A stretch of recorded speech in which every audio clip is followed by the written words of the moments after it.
Иако најавениот бојкот во Штип беше со цел граѓаните да не влегуваат во маркетите, сепак за некого ваквиот ден беше ист како и останатите.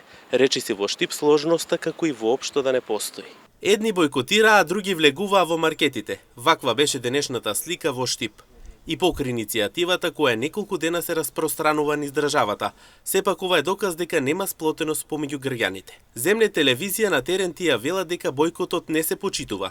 Истиот нема да направи никакви промени. Како почитување? Ќе земе за Ирени, не зема за да земе. Што си купите?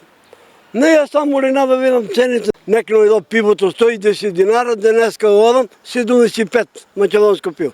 Нема тоа цените и прават од джепка кој текне. Па да, па играат си, изиграват се.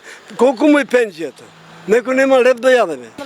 Решение не е начин, не е баш најизбран.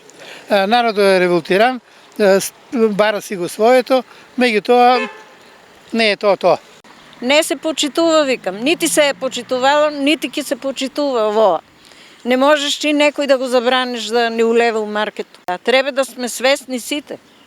Меѓутоа. Има своја роба, ќе фрле утре, па ептен без пари ќе биде тоа. Граѓаните сепак остануваат на ставот цел ден да не влегуваат во маркет. Велат до крај ќе си го бараат своето право. По нормално ќе кажеш ми правец, скапи е голема. Да.